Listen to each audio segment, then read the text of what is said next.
Well, let's move on to a wild one. 1 p.m. Eastern on Sunday. Cleveland Browns 8-9, 2-6 on the road at Carolina Panthers 5-12, 2-6 at home.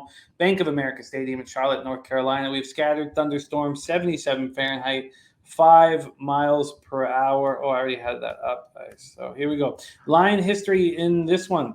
The Panthers open up as 1.5-point home favorites. They're now 2.5 points, or really two, because right now there has been an 8-cent move towards the Browns today. So if at Pinnacle, if you wanted the Panthers minus 2.5, you get plus 108 on that. From a totals perspective, it opened up at 41.5 as a pick 'em. It's now 41.5, but quite heavily juiced to the over. So there's been a 10-cent move to that over. Let's take a look at the line history in this Browns spot. Brissett for Mayfield, 18,611 tickets in. They give slight line value, I'd say 15% line value to the Panthers. 78% of the tickets, 93% of the cash is on the Panthers. And I think people are taking this whole Ravenga from Mayfield a little too far. 65% of the tickets, 70% of the cash is on the under. Mayfield will start against his former squad. He's got a healthy Christian McCaffrey for now to work with. Wide receiver DJ Moore, only receiver in the NFL to finish in the top 10 in receiving each of the last 3 years, but there's not a lot of strength behind him. Robbie Anderson, 1,096 yards receiving in 2020, dropped to 519 last year. They need one of Terrace Marshall Jr., Rashard Higgins, Laviska Shenault, or Shai Smith to step up. It's not a strong group at tight end with Tommy Tremble and Ian Thomas. The Panthers still had the 20th ranked rush offense in the NFL last season.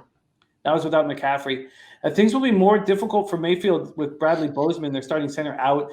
Derek Brown, Shaq Thompson, J.C. Horn, and Jeremy Chin returned to the defense. The secondary added Xavier Woods from the Vikings, brought over C.J. Henderson last season from the Jags. They were 21st in points allowed. With Deshaun Watson suspended for the first 11 games of the season, Jacoby Brissett will start week 1. Last year for the Dolphins, he got into 11 games, started 5 of them. Threw for 1,283 yards, 62.7% completion, 5 touchdowns, 4 interceptions. Amari Cooper's a big pickup. They drafted David Bell out of Purdue. Nick Chubb is top 5 running back. Kareem Hunt still in the backfield, even though he requested a trade. He didn't get one. Their defense should be tough. They're deep at corner. Ward, Newsome. I know that Newsome is questionable. Greedy Williams, Martin Emerson, A.J. Green. At safety with John Johnson, Delpit, and Harrison. And the edge rushers, Garrett and Clowney, combined for 29 sacks. Do you believe in this whole revenge storyline here, Andy? Take it away, Browns Panthers. No, I've never been a big revenge guy. It's a fun one. Like, it's a fun narrative. It's fun for the game. And boy, man, this has been maybe the most bet summer game, or however you want to call it, early line game. Like, people are piling on this as soon as it was, it was up, saying, there's going to be a suspension coming down, and I'm going to bet on Carolina now. And, some of those people got a better number, I guess. But at the same point, nothing, it never moved outside of the zone between the threes. So it's about a horse apiece for me. And I did like some of the things Carolina did in the offseason. Maybe I guess we'll see how the Baker thing works. And also the Bozeman may play. I'm not sure. That was kind of a hit when he got injured here in the preseason, because they addressed their biggest issue. Like, their offensive line was rough. They got Ike Ekwonu. They brought in some other pieces. Like you said, the center Bozeman. They brought in another guard. Was it Corbett? So, I mean, they did the whole thing like, I can't remember the last team we were talking about. Bring in 3 new pieces, fix a big area of weakness.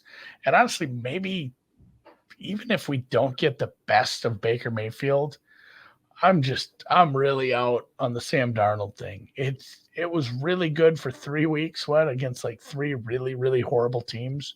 And then you get to see what Sam Darnold is going to bring you for like a full season. So I don't blame him for moving. And now I think Darnold is probably out for most of the season, or at least a good chunk at the beginning with the injury anyway. So he doesn't have that to worry about, I guess, if you're Baker and you think he's a little bit weak behind the ears, which I kind of do. He's a bit of a head case, I think, but I've seen him play well. He played through a ton of injuries on a very talented team. I don't quite know what happened last year in Cleveland, but he has enough upside, I think, to play well. And DJ Moore, Robbie Anderson, and Terrence, you have some good receivers down there, and you got a running back, probably the best running back in the league, if you just want to say overall player, overall, boon to your offense.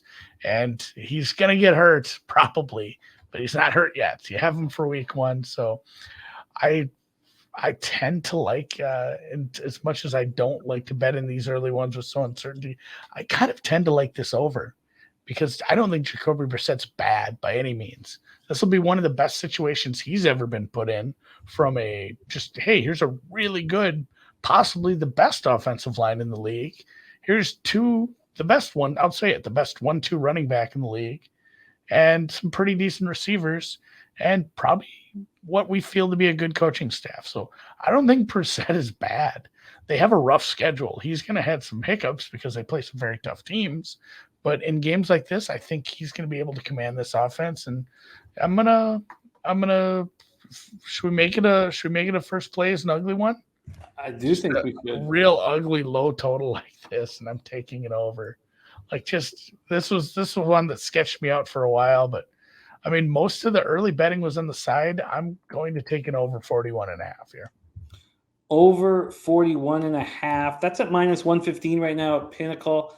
Let's see what I can get you over at Circa. We do try to find, and it's moved to 42 over there. So let's get you that 41.5. We will, let me know if anybody in the chat. I'll check out a couple other books, but if anybody can find that with less vig, let us know. But Andy is on the board. His first official Pub Sports Radio play is the over 41.5 in Cleveland, Carolina. It sounded like you were close to moving on Carolina as well. Yeah, I did. I do like what they've done, but at the same time, there's still some question marks, and some of those question marks are on defense. That's why I do think Jacoby Brissett can have a decent game. Keith Wicks Jr. says Brown's another good teaser option. They are yet another one. Like, I may have to take some smaller money and play a boatload of teasers this week, just kind of round robin all the small ones. So, yep, I found a minus 110 at BetChris/bookmaker/ whatever you want to call it. Cool. Yeah, so did the guys in the chat. They found one at Bookmaker 365 as well. Andy is locked in over 41.5 at minus 110 in Browns Panthers. All right. We at Pub Sports Radio are doing our own Cappers contest. $100 entry fee. We will all be competing against each other. Every single cent that's put in will go into the prizes. You've got 5 picks every week. If you go to pubsportsradio.com, you buy yourself that little ticket that you see on the website right there. Just hit add a cart, you buy the little ticket right there, and after you buy the ticket, you'll get an email with a link and a specific password for you to log in, make your picks, and all that good jam. So it coincides, of course, with a survivor pool. 1 pick per week sports survivor pool. That's exciting. We're having a Cappers contest, 5 picks against the spread each week, and a survivor contest. We all get to toast the victors and roast the losers. The Cappers contest at Pub Sports Radio. All you have to do is go to pubsportsradio.com to sign up.